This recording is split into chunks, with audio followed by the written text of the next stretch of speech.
6 a.m. A diesel engine woke me up. By the time I got to the front door, my father's '67 Mustang was already hooked to a tow truck, chains tight, rear wheels off the ground. I ran outside in my pajamas, barefoot on wet grass, yelling at the driver. He shrugged, handed me a work order, signed by the HOA. And there she was, Bryn Kowalczyk, our HOA president, standing on the sidewalk in a pastel cardigan, arms crossed, smiling. Not smirking, smiling, like she'd just won something. The truck pulled away, metal scraped pavement.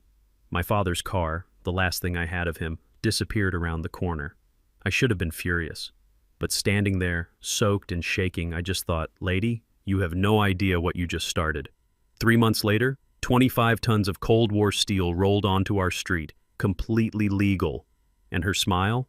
Gone. My name's Dex Harmon, 52 years old, retired Army, 27 years, logistics officer. If you don't know what that means, it's simple. I moved mountains of equipment across deserts and war zones without losing a single crate. I'm good at solving problems. Very good. I bought my house in Pinewood Meadows 6 months before all this started. It's a subdivision outside Raleigh, North Carolina.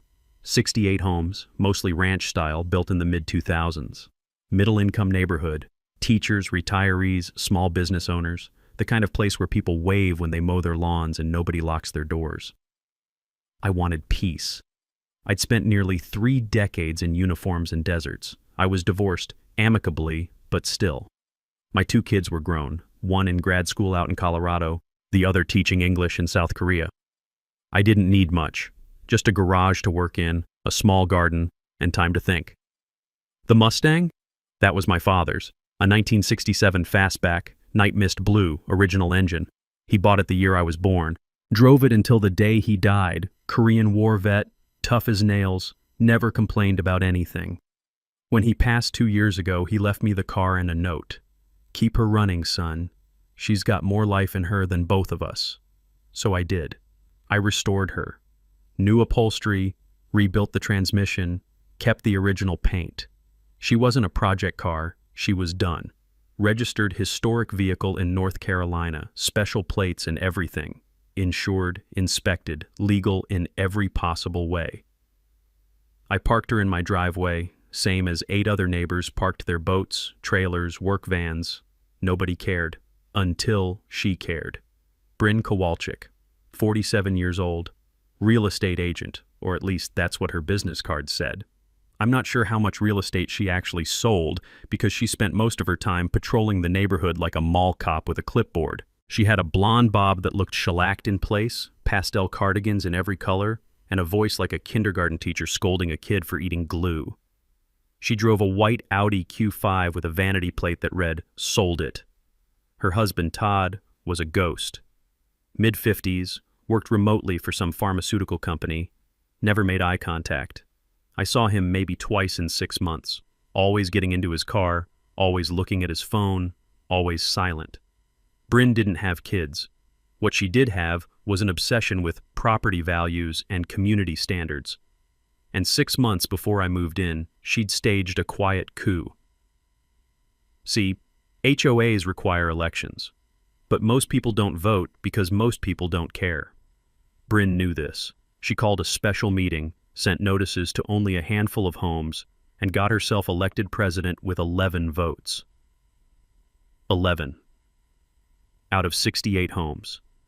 The previous board had been lenient, basically invisible. Bryn was the opposite. She was everywhere. Measuring lawn heights with a ruler. Taking photos of trash cans left out past 7 p.m. Sending violation notices for the wrong shade of mailbox paint. And 3 weeks after I moved in, she left a door hanger on my front knob. It was printed on HOA letterhead, clip art gavel in the corner, very official. And it said, "Reminder, project vehicles must be garaged or removed per section 9.420C of the covenants." Project vehicle, my father's Mustang, the car I'd driven to his funeral. I read the letter twice, then I looked across the street. My neighbor Ramon had a work van in his driveway. Big HVAC company logo on the side. 2 doors down, Mr. Ortiz had a bass boat on a trailer. Another neighbor had a Corvette under a car cover. Nobody else had letters. Just me. I crumpled the paper and tossed it in the recycling, kept parking the Mustang exactly where it was. 2 weeks later, a certified letter arrived. The certified letter was thicker than the first one.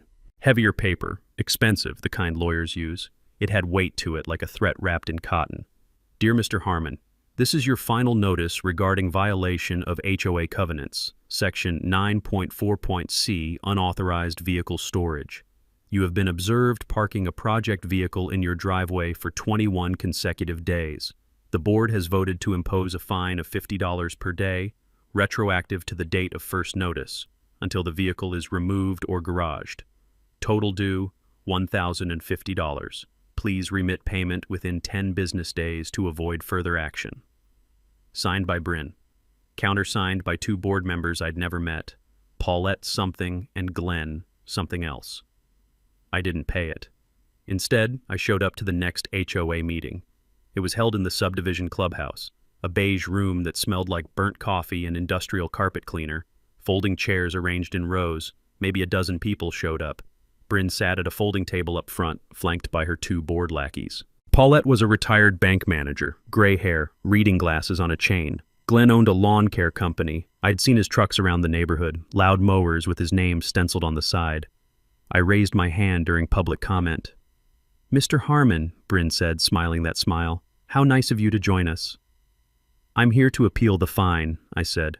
My car isn't a project vehicle. It's registered, insured, and legal. I'd like the board to reverse the decision. Bryn glanced at Paulette and Glenn. They nodded, almost synchronized. The board has reviewed your appeal, Bryn said, and we've voted to deny it. 3-0. The vehicle does not reflect community standards. I'm sure you understand standards from your service. The way she said service, like I'd been cleaning toilets instead of coordinating supply chains in Baghdad. I didn't argue. I just stood up and left. Because here's what I learned in the Army. Don't fight battles you can't win in the moment. Regroup. Gather intel, then strike. 5 days later, I woke up to that diesel engine. The tow truck driver was maybe 25, skinny, chewing gum. He wouldn't look me in the eye, just shoved a work order at me. HOA letterhead, Bryn's signature, dated the night before. Where's the 48-hour notice? I asked. He shrugged. Lady said it was abandoned. Does this look abandoned to you? Another shrug. Take it up with her, man. And he drove off with my father's car. The impound lot was 40 minutes away past the airport in a part of town where the buildings had bars on the windows. The owner, a guy named Earl, 60-something, gray beard, chewing tobacco, looked genuinely sorry when I walked in. That your Mustang? He asked. Yeah. Shame. She's a beauty. He pulled up the invoice on a grease-stained computer. $385 to release her, plus $75 a day storage. I paid. But before I left, Earl leaned in close. Between you and me, he said, that HOA lady's used us 4 times this year. Same story every time. Says the car's abandoned, we tow it, owner shows up pissed. We get paid either way, but... He slid a photocopy of the invoice across the counter. Might need this. I took it. Thanks. He nodded. Good luck, brother. Cham. Back home, I made 3 calls. First, North Carolina DMV filed a complaint about an unlawful tow. State law's pretty clear. You can't tow a vehicle from private property without 48 hours written notice unless it's blocking traffic or reported stolen. Bryn hadn't done either. Second, a paralegal I knew from my VA hospital days. Her name was Mira, sharp as a knife, owed me a favor from back when we were both deployed in Iraq. I explained the situation. She laughed. Dex, you're telling me this woman towed your car with no notice and thinks she's going to get away with it? That's what I'm telling you. Give me 2 days. Third call. I didn't make it yet. I just started digging. North Carolina has laws about HOAs. Most people don't know this, but HOA boards are required to file annual financial disclosures, publicly available just like any nonprofit. It's part of Chapter 47F of the state statutes. I pulled Pinewood Meadows records. Bryn hadn't filed hers. Not once since she took over. That's a violation, a big one. 2 days later, Mira sent me a demand letter. Certified, professional, terrifying. It requested full reimbursement of the tow fees plus $1,500 in damages for illegal seizure of property, and she'd copied all 67 other homeowners. I walked to the mailbox that afternoon and dropped 67 envelopes, one by one. Each copy of the letter made a satisfying thunk as it hit the bottom of the blue box. By that evening, my phone started ringing. 3 neighbors, people I barely knew, wanted to talk. Turns out Bryn had been busy. One guy got fined for his lawn being a 1/4 inch too tall. A woman got cited for hanging a wreath on her door in July. Another neighbor's grandson, college kid, worked as a pizza delivery driver, had his Camry towed because Bryn said it was a commercial vehicle. This wasn't about me. This was about power, and Bryn had way too much of it. Bryn didn't respond to the demand letter. Not a word, not an email, not even a passive-aggressive door hanger. What she did do was call an emergency board meeting. Midnight. Email votes only. No public notice. The next morning, I got another certified letter. This one was worse.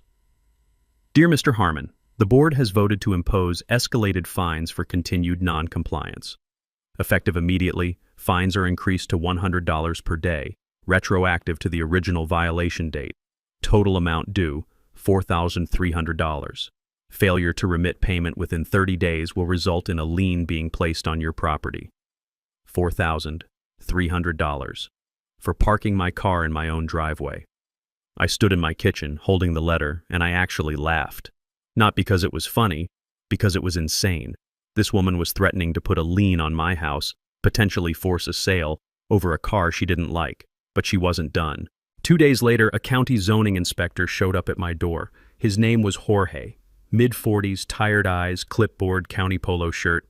He looked like a man who'd seen too much neighborhood drama and just wanted to go home. Mr. Harmon? That's me. I've received a complaint about commercial activity at this address. Mind if I take a look at your garage? I knew exactly who'd filed the complaint. Come on in. Jorge walked through my garage slowly. Toolbox, workbench, a motorcycle engine I was rebuilding for fun. Belonged to an old Yamaha, nothing fancy. Oil pan underneath. Parts organized on shelves. No customers, no signage, no cash register. He made notes on his clipboard, then turned to me. This is a hobby, right? You're not running a business? Correct. Just me, just tinkering. He nodded.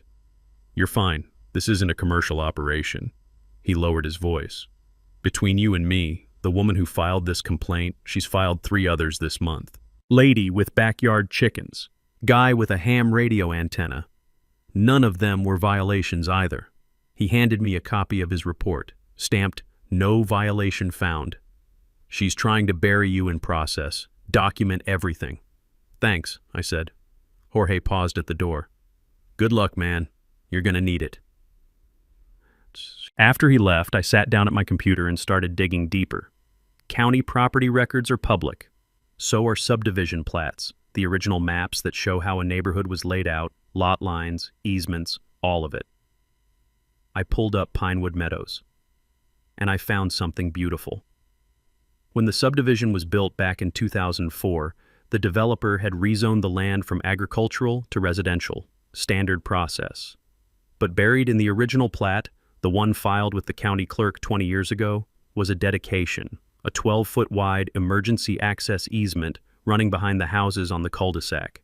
It had never been paved, never been maintained. Most people didn't even know it existed. It was overgrown with kudzu and brush, invisible unless you knew where to look. But it was still there, legally recorded. And here's the kicker. Easements are public right-of-way. The county owns them. The HOA has 0 jurisdiction over them. And that easement ran directly behind Bryn's house. I called a surveyor I knew, guy named Pete, retired Army Corps of Engineers, owed me a favor. I explained what I'd found. You want me to confirm the easement's still valid? He asked. Yep. When? Tomorrow, he laughed. I like the way you think. The next afternoon, Pete showed up with his equipment, GPS unit, measuring wheel, a bag of orange survey flags. We walked the back edge of the subdivision, pushing through brush and poison ivy, following the plat map. The easement was exactly where the records said it would be, 12 feet wide, running behind 14 houses, including Bryn's. Pete drove flags into the ground every 20 feet, bright orange, impossible to miss. When we reached the section behind Bryn's house, I saw her kitchen window. She was standing there, coffee mug in hand, staring at us. Her face went from pale to red in about 3 seconds. Pete hammered in another flag, right at her property line. "That's gonna piss her off," he said. "I'm counting on it." Here's what most people don't understand about HOAs. They assume the board controls everything inside the subdivision. Every blade of grass, every mailbox, every inch of pavement. Wrong. Easements, utility corridors, and unvacated plat dedications are public land. The county owns them. The HOA can't touch them. And if you want to use that land, say for a parade or a public event, the HOA can't stop you. All you need is a county permit, and I was about to get one. I filed a request with Raleigh's Public Works Department, permission to clear brush and maintain public access along the emergency easement. Totally legal, totally routine. They approved it in 48 hours. I also submitted a separate request, just to be thorough, asking for clarification on whether the easement could be used for community events and public gatherings. And the county's response was one sentence: emergency access easements are public right-of-way and may be used for any lawful purpose, subject to permit approval. I printed that email, framed it in my mind, because Bryn had just lost control of a 12-foot wide strip of land that ran right through her backyard, and she had no idea what was coming. Bryn must have seen those orange flags because 2 days later I got an email. Subject line: emergency special HOA meeting, mandatory attendance. 48 hours notice, barely legal, but technically compliant. The agenda had one item: vote to authorize legal action against Mr. Dex Harmon for breach of covenants, interference with HOA governance, and conduct detrimental to community welfare. I forwarded it to Mira. She called 10 minutes later laughing. "Dex, she's suing you for putting flags on public land? Looks that way. I'm coming to that meeting." Thursday night, the clubhouse was packed. 19 residents, a record. Word had spread. The tow truck, the demand letter, the orange flags, people were paying attention. Bryn sat up front with Paulette and Glenn. Navy blazer, pearl necklace, hair freshly done. She'd even made a PowerPoint presentation. She gavelled us to order with a cheap plastic hammer. "Tonight we address a serious matter affecting our community's integrity," she said, clicking to the first slide, a photo of my Mustang. "This vehicle has been parked in violation of covenants for over 60 days. Mr. Harmon has ignored fines totaling over $4,000, and now," another slide showing Pete's orange survey flag, "he has begun unauthorized activity on HOA property." I bit my cheek to keep from laughing. HOA property. It was a public easement. She clicked through more slides. Screenshots of my demand letter. The zoning report with no violation found circled in red marker. "Mr. Harmon has demonstrated a pattern of hostility," Bryn continued. "He has filed baseless complaints. He has threatened this board with legal action. He is actively interfering with HOA operations." Final slide. A resolution authorizing legal action against me. "I move we vote on this resolution," she said. "All in favor?" Paulette and Glenn raised their hands. "Motion passes 3-. Point of order." Everyone turned. Claudia stood up. 72, retired postal worker, purple cardigan, reading glasses on a chain. She'd lived here 18 years, and she looked pissed. Bryn blinked. "Excuse me?" "Point of order. This is a special meeting. You can't vote on a resolution without giving members time to review it. That's Robert's rules and the bylaws." Bryn's smile tightened. "The resolution was implied in the agenda." "Implied doesn't cut it, honey." Claudia crossed her arms. "And while we're talking, I've got questions. I requested financial records 2 weeks ago. State law says you have to provide them in 10 business days. Where are they?" Murmurs rippled through the room. "We're working on compiling," Bryn started. "For 6 months?" Claudia looked around. "Anyone else get stonewalled asking for records?" 3 hands went up. Ramon stood, HVAC tech, mid-40s, built like someone who carries air conditioners for a living. "Yeah, I got a question. You fined me $150 for parking my work van in my driveway. I pay dues. What are they for if I can't park at my own house?" "The covenants clearly state—" "The covenants say you decide what's a violation," Ramon shot back. "Pretty convenient." Another neighbor stood, Keisha, elementary teacher, early 30s. "You fined me for a 4th of July wreath. Said it wasn't seasonally appropriate. Are we not allowed to be patriotic?" The room shifted. Bryn was losing control. She tapped her gavel. Tap, tap, tap. But Claudia kept going. "I've lived here 18 years. The last board wasn't perfect, but they weren't tyrants. You've been president 6 months, and I've gotten more fines than the prior decade. You towed my grandson's car. He's a college kid who delivers pizzas. Explain that. Bryn's mouth opened, closed. We have to maintain standards. Standards or control. The room erupted, people shouting, nodding, arguing. I stood. The room quieted. I have a motion, I said. Bryn glared. You don't have standing. Actually, I do. I'm a homeowner. My dues are paid. I held up a printed document. I move to table tonight's resolution and instead call for a special election to recall the board under North Carolina Statute 47F3103. Any 20% of homeowners can petition for recall. That's 14 signatures. I pulled out the petition Mira had drafted. I'd like to open the floor for signatures. Claudia's hand shot up. I'll sign. Ramon. Me too. Keisha. Yep. 10 hands in 60 seconds. People lined up. The petition passed around the room. Bryn stood, chair scraping. This meeting is adjourned. She slammed the gavel. The plastic head snapped off and skittered across the table. Nobody moved. Bryn grabbed her purse, laptop, broken gavel, stormed out. Paulette and Glenn followed like scolded dogs. The door slammed. Silence for 3 seconds. Then Claudia started clapping. Everyone joined in. Here's your takeaway. Most states allow HOA board recalls with a simple petition, usually 10 to 20% of homeowners. Boards don't advertise this because they don't want you to know, but the power's always been yours. By the time I left that night, I had 17 signatures, 3 more than I needed. The next morning, Mira called me at 7 a.m. Dex, you sitting down? I'm drinking coffee. What's up? I found something, and it's bad. And she'd spent the previous night digging through Pinewood Meadows HOA's financial records, the ones that were supposed to be public but that Bryn had never filed with the state. Mira had connections at the North Carolina Secretary of State's office. She'd pulled everything. Bank statements, vendor invoices, board meeting minutes that were supposed to be archived. There's $47,000 missing from the reserve fund, Mira said. I set my coffee down. Say that again. 47,000. Gone. I cross-referenced the bank statements with the budget Bryn submitted when she took over. The reserve fund had 62,000 in it. Now it's got 15. Where'd it go? That's the fun part. I could hear her flipping through papers.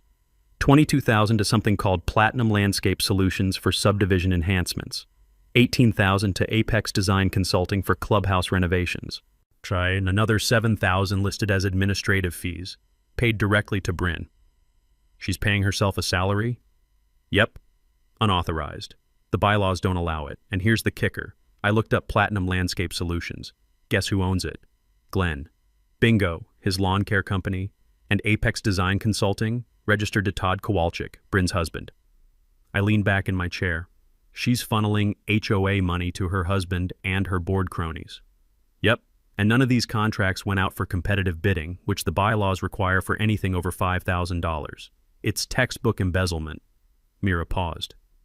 Dex, this isn't just an HOA violation. Under North Carolina law, if you embezzle more than $5,000 from a nonprofit or HOA, it's a Class H felony. She could go to prison. Does she know you have this? Not yet, but she's about to. That afternoon, I drove over to the clubhouse. The renovations Bryn had authorized were obvious now that I knew what to look for. Fresh paint on the walls, cheap stuff already peeling at the corners, new folding chairs, plastic, flimsy, the kind you buy in bulk at Costco, a flat-screen TV mounted in the corner that nobody had asked for. $18,000 for this? I walked outside and looked at the landscape enhancements. New shrubs planted along the front walkway, except half of them were already dead. Brown, wilted, roots exposed. Glenn had used the wrong species for North Carolina's climate. Any actual landscaper would have known that. $22,000 for dead shrubs. I took photos of everything, sent them to Mira. She texted back immediately. This is gorgeous. I'm forwarding to the AG's office. Here's what most people don't know.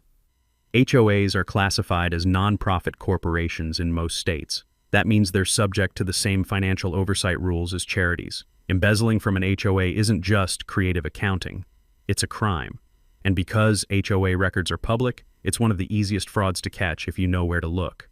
The takeaway? If your HOA won't show you the books, file a public records request with your state. In North Carolina, it's free. In most states, they have to comply within 10 business days. And if the numbers don't add up, you've got grounds for a lawsuit or criminal charges. Mira filed a formal complaint with the North Carolina Attorney General's office that evening. She attached bank statements, invoices, meeting minutes, photos of the shoddy work, everything. Within 48 hours, the AG's office opened an investigation. Bryn didn't know it yet, but her days as HOA president were numbered, and the clock was ticking. I needed to end this, not with lawyers and paperwork that would drag on for months. I needed something visual, something the neighborhood would never forget, something that would make Bryn understand she'd picked a fight with the wrong guy. I picked up my phone and called an old friend. Voss, it's Dex Harmon, Lieutenant Colonel Marcus Voss. We'd served together in Iraq. I ran logistics. He commanded an armored unit. Retired 3 years ago, lived near Fort Liberty now, and last I heard, he'd bought something crazy at a government auction. Dex, long time, what's going on? You still have that tank? Pause. Why are you asking about my tank? I need to borrow it, he laughed. You're joking. I'm not. Veterans Day parade, community event 2 months from now. Another pause. What's this really about? I've got an HOA president who's been terrorizing my neighborhood, towed my car illegally, embezzled $47,000, and she's about to learn a lesson about picking fights with veterans. Silence, then. I'm in, but I'm driving. Nobody touches my baby except me. Deal. Here's something most people don't know. You can legally own a decommissioned military tank in the United States. Voss had bought an M60 Patton at auction for $35,000, 25 tons of Cold War steel, fully functional engine, working treads, no weapons obviously, but it looked like a tank, because it was one. And in North Carolina, it's street legal, classified as specialty agricultural equipment, registered with the DMV, insured, turn signals, brake lights, the whole deal. You need a commercial driver's license for anything over 26,000 pounds, which Voss had from his Army days. It was perfect. 2 days later, I filed a parade permit with Wake County. Simple application. Route, date, time, purpose. I called it a Veterans Day Tribute Parade, honoring local military families. The route would enter Pinewood Meadows via the public easement, loop the cul-de-sac, and end at the clubhouse. The county approved it in 72 hours. Here's your takeaway. Counties control parade permits for public roads and easements. HOAs can't touch them. First Amendment activity. Once that permit's issued, the HOA president can complain all she wants. Doesn't matter. I didn't tell Bryn, didn't tell anyone except the people who needed to know. Claudia organized this phone tree. She called every neighbor personally. Veterans Day celebration at the clubhouse, she said. Food, music, activities for kids. Trust me, you don't want to miss this. Ramon arranged food trucks, barbecue, tacos, ice cream, rented a bounce house, made it look like a real family event. Mira prepared her financial dossier, 200 copies, spiral bound. Where did your dues go? A forensic analysis, bank statements, invoices, photos of dead shrubs and peeling clubhouse paint, the whole story. Earl, the tow truck guy, agreed to bring his truck and park it with a sign. Ask me about illegal HOA tows. 3 other neighborhood veterans signed on. Sergeant Hale, Marine, lost his leg in Fallujah, ran a youth football league now. Davon, Navy Corpsman. Iris, Air Force mechanic, all in uniform. And I called WRAL, local NBC station, told the assignment editor about a unique Veterans Day tribute involving a restored military tank. She transferred me to a reporter named Jenny Shue. A tank? Jenny said. A real tank? 25 tons, street legal, rolling through a subdivision. We'll be there. This is gold. 2 weeks before the event, Voss brought the tank to an empty Walmart parking lot on a Sunday morning. Store manager was a vet, gave us permission, thought it was hilarious. The M60 Patton sat on a flatbed trailer, olive drab paint, white star on the turret. Voss had stenciled Patton's Revenge on the barrel. He taught me the basics. 2 control sticks for steering, pedals for throttle and brake, top speed 30 miles per hour. Turning radius needed a full street width. I climbed into the driver's seat, started the engine. The sound. God, the sound. A diesel roar that rattled your chest. The treads clanked against asphalt like hammers on anvils. You could hear it from blocks away. I practiced for 90 minutes, drove circles around the parking lot. A crowd gathered, people filming, kids asking questions. One boy, maybe 7, tugged his dad's sleeve and pointed. "Is that real?" "Real as it gets, kiddo," I called down from the hatch. His eyes went huge. Voss and I painted "Veterans for Accountability" on the side in white block letters. "If you're going to make a statement," Voss said, grinning, "make it loud." The diesel exhaust smelled like every deployment I'd ever been on. Thick, acrid, familiar. The metallic clank of treads on pavement was music. Ramon tested his PA system mounted on his truck. "Testing, testing. Bryn, you in trouble, girl." We laughed. I felt something I hadn't felt in months. Purpose. Clarity. This was what I was good at. Planning operations, coordinating logistics, leading a team toward a single objective. And this objective was simple. Make Bryn Kowalczyk understand that when you abuse power, eventually someone bigger shows up. In this case, literally. 25 tons bigger. Bryn found out about the parade exactly 1 week before Veterans Day. I know because Claudia got a phone call. Bryn was screaming so loud Claudia had to hold the phone away from her ear. "You're helping him? After everything I've done for this community?" Claudia, bless her heart, stayed calm. "Bryn, it's a Veterans Day event. For the whole neighborhood. You're welcome to come." "I will not be attending a circus organized by that man, and I'm putting a stop to it." She hung up. 20 minutes later, Bryn called the county permit office, claimed the parade permit had been obtained under false pretenses, said I was planning a dangerous demonstration that would endanger children and damage property. The county clerk called me that afternoon. "Mr. Harmon, we've received a complaint about your permit. I need to verify some details." I explained everything. Voss's credentials, the tank's registration and insurance, the fact that it was a slow-moving vehicle, 30 miles per hour maximum, on a designated route with police notification. "Is this some kind of protest?" the clerk asked. "No, ma'am. It's a Veterans Day tribute. We're honoring local military families. We've got food trucks, activities for kids, veterans in attendance. It's a community celebration." Silence. Then, "Okay, your permit stands. The complaint is noted but doesn't meet criteria for revocation. Have a good day, Mr. Harmon." Bryn's first attempt failed. Bitch. 2 days later, she tried a different approach. Ramon got a knock on his door. It was Bryn. She was holding a folder, official-looking, with the HOA logo on it. "Mr. Ayala, I wanted to speak with you privately."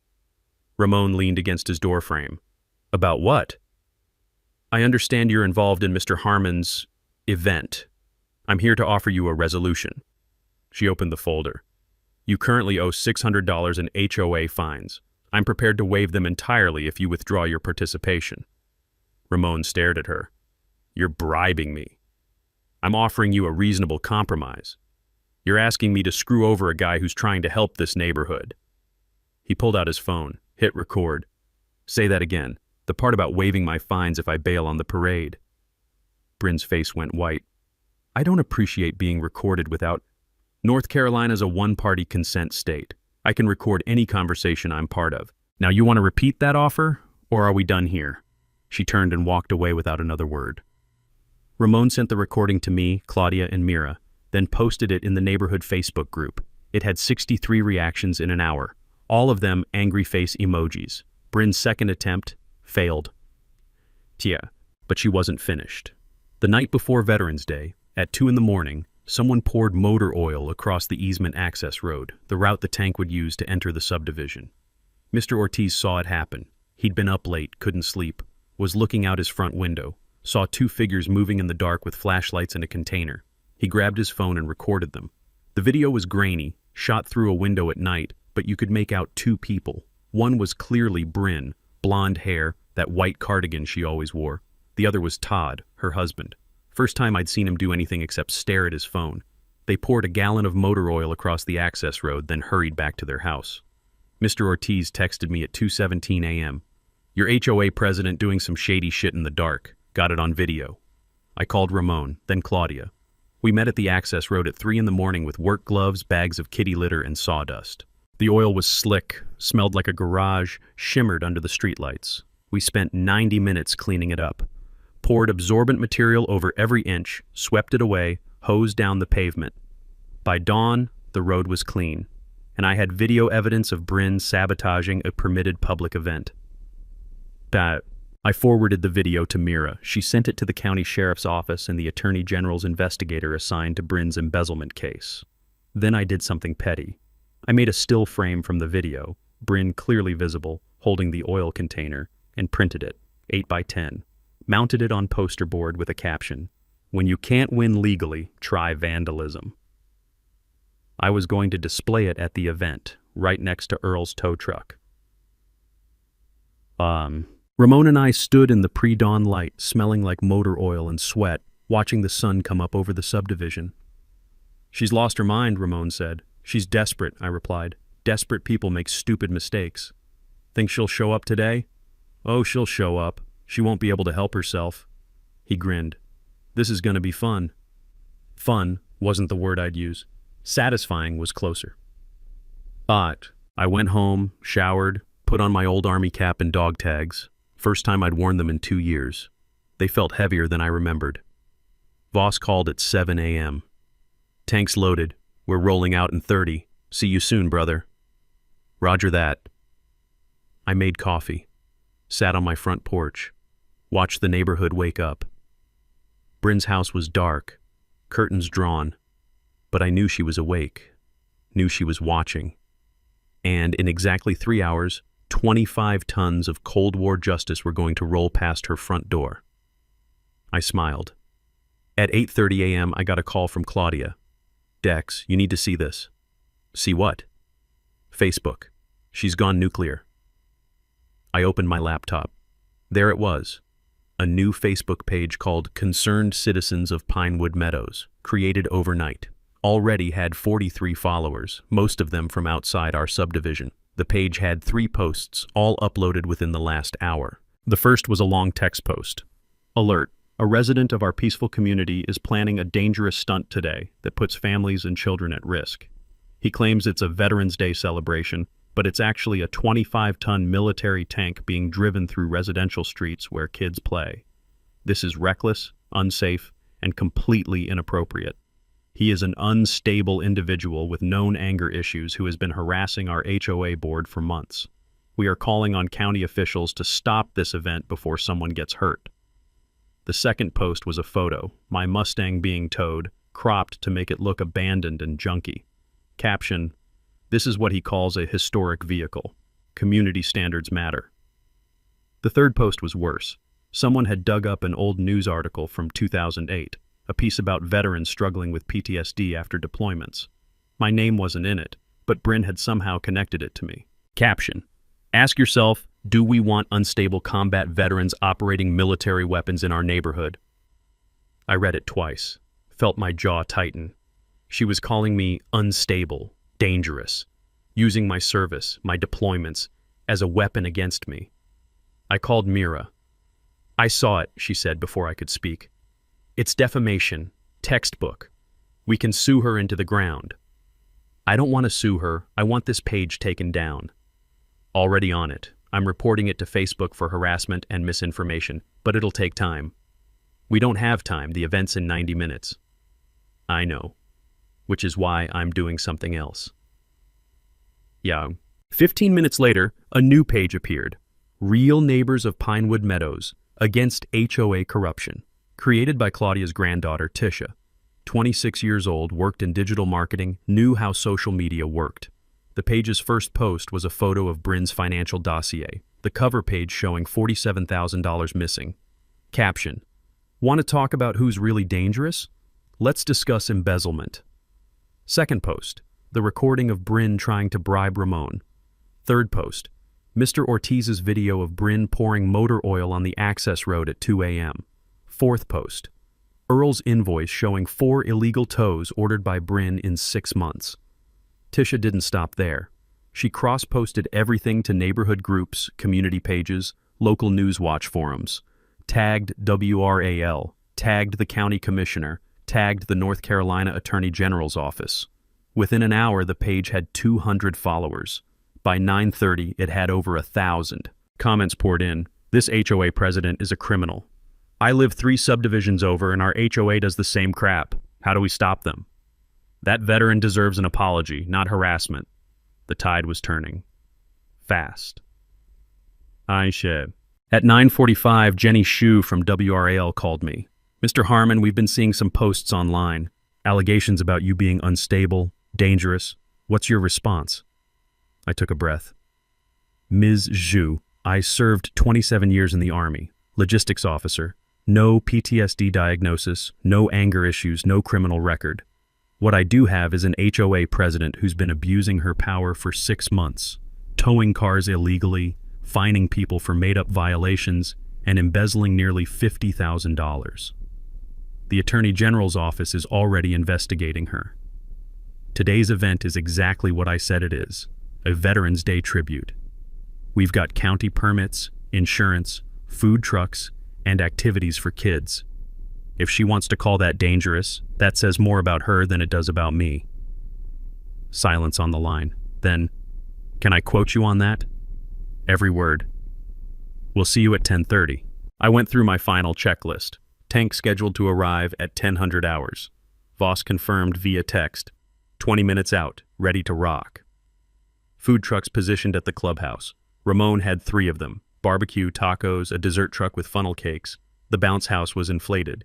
Kids were already showing up with their parents. Mira arrived with boxes of dossiers. 200 copies stacked on a folding table near the clubhouse entrance. Sign above them, "Free, your HOA finances exposed." Earl parked his tow truck front and center, the hand-painted sign zip-tied to the side. "Ask me about illegal HOA tows." Sergeant Hale rolled up in his wheelchair wearing his dress blues. Devon and Iris arrived in uniform. 3 other veterans I didn't know showed up. Word had spread on veteran community pages. One of them was carrying an American flag. The county had sent 2 sheriff's deputies, off-duty, volunteering as parade monitors, both veterans themselves. By 10:15, over 100 people were gathered. Neighbors, families, curious onlookers who'd seen the Facebook posts and wanted to witness history. The smell of barbecue smoke mixed with diesel fumes. Kids ran through the bounce house, laughing. Someone had brought a portable speaker playing patriotic music. It felt like a real celebration. And then, at exactly 10:27 a.m., I heard it. A low rumble from the access road, deep, mechanical, unmistakable. The tank was coming. People turned. Phones came out. The music stopped. The rumble grew louder, closer, and then it appeared. 25 tons of olive drab steel, treads chewing pavement, diesel engine roaring, American flag mounted on the turret, Voss in the commander's hatch grinning like a kid at Christmas. The crowd erupted, cheering, clapping, kids screaming with excitement. I looked across the cul-de-sac. Bryn's front door was closed, curtains drawn, but I knew she was watching, and I smiled. The tank rolled into Pinewood Meadows like a force of nature. 30 miles per hour, diesel engine roaring, metal treads clanking against asphalt, a sound that shook windows and set off car alarms 3 streets over. Kids screamed with delight. Adults scrambled for their phones. Voss sat in the commander's hatch, one hand on the rim, the other waving to the crowd. The American flag snapped in the wind above the turret. The white letters on the side, "Veterans for Accountability," were impossible to miss. I walked alongside, wearing my army cap and dog tags. Sergeant Hale rolled next to me in his wheelchair, dress blues sharp enough to cut glass.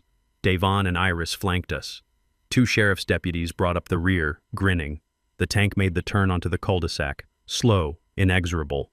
The treads left shallow marks in the asphalt, proof that 25 tons had been here. And then we reached Bryn's house. She was standing in her driveway. White capris, pearl necklace, coffee mug in hand.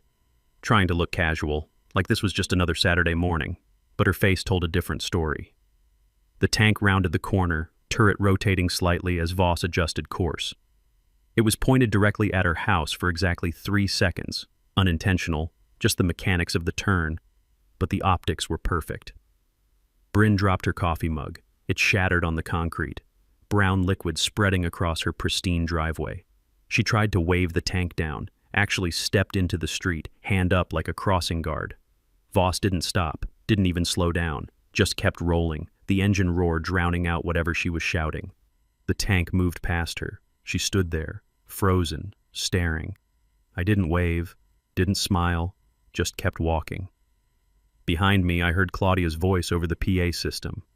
"Ladies and gentlemen, let's give a round of applause for our veterans."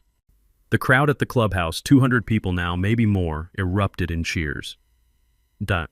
The tank parked perpendicular to the clubhouse entrance, treads straddling the easement access road. Voss cut the engine. The sudden silence was almost jarring. He climbed out, dropped to the ground, shook my hand. How'd I do? Perfect. Kids swarmed the tank immediately. Parents took photos. Voss let them climb on the treads, look inside the hatch, ask questions. Can it shoot? How fast does it go? Can you run over a car? Voss handled it like a pro. Patient, smiling. This was recruitment poster stuff. I walked to the front of the crowd. Ramon handed me a microphone. The PA system crackled. Everyone turned. Good morning, I said. Thank you all for coming. Applause. A few whistles. 6 months ago, I moved here for peace. I'd spent 27 years in the Army. I wanted a quiet place to work on cars, grow a garden, and be left alone. Instead, I found a bully with a gavel. Murmurs of agreement. She towed my car illegally. She fined neighbors for made-up violations. She threatened to put liens on our homes. And then we found out why. Mira stepped forward, holding up one of the dossiers. She embezzled $47,000 of your money. Gasps. People grabbed copies from the table, flipping pages, reading, faces shifting from confusion to anger. I continued. She paid herself a salary, unauthorized. She funneled contracts to her husband and her board cronies. No competitive bids, shoddy work, inflated prices, dead shrubs, peeling paint. She stole from every single one of us. A woman in the crowd shouted, "Where is she?" I pointed. About 100 yards that way, probably watching from her window. The crowd turned as one, staring at Bryn's house. And then, like she couldn't resist, Bryn appeared, storming across the grass toward the clubhouse, Todd trailing behind her like a kicked dog. She pushed through the crowd. "This is illegal. You can't." I held up a document. County permit, stamped and signed. Public easement, First Amendment, fully permitted. Want to see the insurance paperwork too? Her face went red. You brought a tank into a residential neighborhood. A legally registered, fully insured specialty vehicle, I said calmly. Driven by a licensed operator on a permitted parade route. Everything by the book. She jabbed a finger at Glenn and Todd, who were standing at the edge of the crowd. Tell them this is harassment. Neither of them moved. Jenny Zhu stepped forward, WRAL camera crew behind her. Ms. Kowalczyk, can you comment on the allegations of embezzlement? The Attorney General's office has confirmed an active investigation. Bryn's mouth opened, closed, opened again. I have no comment. My attorney...